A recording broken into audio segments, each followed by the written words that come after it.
नमस्कार दोस्तों, English with DK में आपका एक बार फिर से स्वागत है।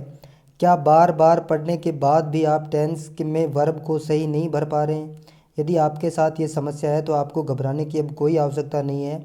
मैं आपको टेंस के कुल टोटल जो है वो 20 या 25 ऐसे नियम बताऊंगा जिनको आप बड़े आसानी से याद भी रख सकते हैं। और इन नियमों को याद करके यदि आप अभ्यास करेंगे तो मैं दावे के साथ कह सकता हूँ कि आपका वर्ब से संबंधित कोई भी पर्सन गलत नहीं होगा। तो चलिए शुरू करते हैं आज के हमारे इस वीडियो को। और इस वीडियो के अंदर हम अध्ययन करेंगे present continuous tense, present perfect tense. तो चलिए शुरू करते हैं आज के हमारे वीडियो को और देखते हैं कौन कौन से पॉइंट जो हैं वो हमारी सहायता कर सकते हैं। तो नंबर 1 जो है प्रेजेंट कंटिन्यूस टेंस जो है उसके अंदर आपको क्या ध्यान में रखना है। प्रेजेंट कंटिन्यूस टेंस के अंदर आपको ये ध्यान रखना है कि कोई भी कार्य जो है, जब आप वाक्य को पढ़ते हैं तो आपको वाक्य को ध्यान से पढ़ करके ये देखना है कि क्या जो वाक्य मैंने पढ़ा है उसमें जो काम हो रहा है, जो वर्ब जो हो रही है, एक्शन जो हो रहा है, क्या वो वर्तमान में हो रहा है कि नहीं हो रहा है। तो ये रियल प्रेजेंट को ही शो करता है। It shows real present. Real present का मतलब है कि कोई भी काम वर्तमान में हो रहा है उसी के लिए इसका प्रयोग जो है वो किया जाता है। जैसे Mohan is reading a book now. तो ये जो नाउ जो है ये बता रहा है कि अब मोहन जो है वो पुस्तक को पढ़ रहा है। यदि इस नाउ शब्द को यहाँ से हटा दिया जाए तो कंफ्यूज होने की कोई आवश्यकता नहीं है। इसके अंदर जो है वो किसी भी प्रकार का कोई भी टेंस आप भर सकते हैं। तो आपको एक बात के लिए निश्चित रहना है कि एग्ज़ाम में आपको बिना किसी पहचान के कोई भी सेंटेंस नहीं दिया जाएगा, क्योंकि बिना पहचान के तो फिर सेंटेंस का पता ही नहीं चलता है। और इसी में बच्चे कंफ्यूज रहते हैं कि इसमें क्या हो जाएगा क्या हो जाएगा, पता नहीं चलता है उनको।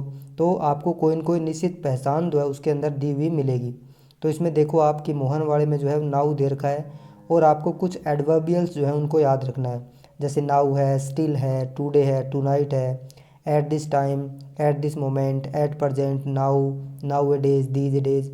ये यदि पहचान के रूप में यदि वाक्य में आती है तो आप प्रेजेंट कंटिन्यूस टेंस का यूज़ कर सकते हैं। लेकिन कई बार ऐसा भी होता है कि ये पहचान काम नहीं करती है। तो इसके अलावा कुछ विदाउट इंडिकेटर भी कुछ ऐसे सेंटेंस हो सकते हैं जिनके अंदर प्रेजेंट कंटिन्यूस टेंस का उपयोग होता है। अब यहाँ पर दो खूबसूरत वाक्य लिखे हुए हैं, इनको हम देखेंगे। देखो यहाँ पर लिखा हुआ है look the birds are flying, कि देखो पक्षी उड़ रहे हैं। यानी वाक्य को जिस समय बोला जा रहा है उस समय, यानी जो उसको इशारा करके कहा जा रहा है कि देखो पक्षी उड़ रहे हैं, तो वर्तमान की बात हो रही है। इसके अलावा डोंट मेक ए नॉइस, कि शोर मत करो। ए बेबी इज़ स्लीपिंग, एक बच्चा सो रहा है। यानी ये जो इम्पेरेटिव सेंटेंस है या इसके अंदर ये जो लुक जो है इससे वाक्य का सेंस पता चल रहा है। लेकिन यहाँ नीचे जो है वो लुक वाले दो वाक्य दे रखे हैं, इसको ध्यान से देखिए आप कि look I am polishing my shoes, कि देखो मैं अपने जूतों को पॉलिश कर रहा हूँ। और यहाँ पर लिखा है look I have polish my shoes. दोनों ही वाक्य जो हैं वो सही है। और यदि आप इनके अंदर इस प्रकार से वर्ब भरते हैं तो कैसे गलत है, इसमें गलत होगा ही नहीं। आपको कोई न कोई पहचान जो है वो यहाँ पर दी हुई मिलेगी और नहीं पहचान होगी तो फिर दोनों ही सही हैं। तो आपको इसमें घबराने की बिल्कुल भी ज़रूरत नहीं है। कन्फ्यूज़ यही होता है कि मैंने तो कहीं यहाँ पर जो है वो पॉलिशिंग देखा था और यहाँ पॉलिश लिखा हुआ है, इस प्रकार से बच्चे कन्फ्यूज़ हो जाते हैं। तो इसमें कन्फ्यूज़ होने की कोई गुंजाइश नहीं है। तो आप इस प्रकार से जो है इनके अंदर जो वर्ब भर सकते हैं। इसके अलावा आपका प्रेजेंट परफेक्ट टेंस जो है उसके अंदर दो तीन पॉइंट कौन कौन से आपको याद रखने हैं। सबसे पहले तो आपको इंडिकेटर जो है वो याद रखने हैं कि इसमें कौन कौन सी एडवर्ब जो आती है। जस्ट है, just now, right now, recently, lately, already, so far, ever, yet, इस प्रकार की कुछ एडवर्ब जो है उनको आपको याद करना पड़ेगा। यदि ये एडवर्ब्स याद नहीं है तो फिर थोड़ी समस्याएं रहती है। ये एडवर्ब्स जो हैं हमें पहचान करने में मदद करती है। जैसे मोहन हैज़ ऑलरेडी, यानी इस वाक्य में परफेक्ट टेंस आने का जो कारण है वो ऑलरेडी ही है। यदि ऑलरेडी को हटा दिया जाए तो इसमें कुछ भी भर सकते हैं हम। डोंट यूज़ पास्ट एडवर्ब, ये भी ध्यान रखना है कि यदि कोई ऐसा वाक्य है जिसके अंदर पास्ट की कोई एडवर्ब दे रखी है, जैसे ये यस्टरडे दे रखा है और यहाँ पर दे रखा है he has gone to Jaipur yesterday, तो यहाँ पर हैज़ गॉन जो है ये गलत है। आप इसमें यूज़ कर ही नहीं सकते। या तो आपको यस्टरडे को हटाना होगा या फिर इस वर्ब को हटाना होगा।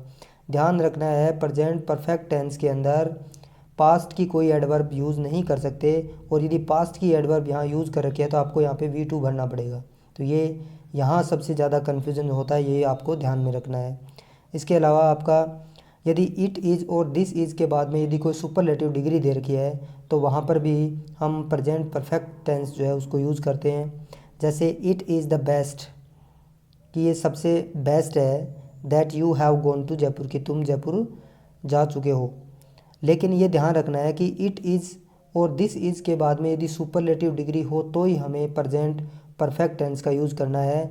लेकिन यदि इट इज़ टाइम दे रखा हो और टाइम के बाद में कोई भी सब्जेक्ट नहीं हो तो हम इन्फिनेटिव का यूज़ करते हैं, टू इन्फिनेटिव का यूज़ करते हैं। और इट इज़ टाइम जो है उसके बाद में यदि कोई सब्जेक्ट दे रखा हो तो हम वी टू का प्रयोग करते हैं। ये भी ध्यान में रखना है।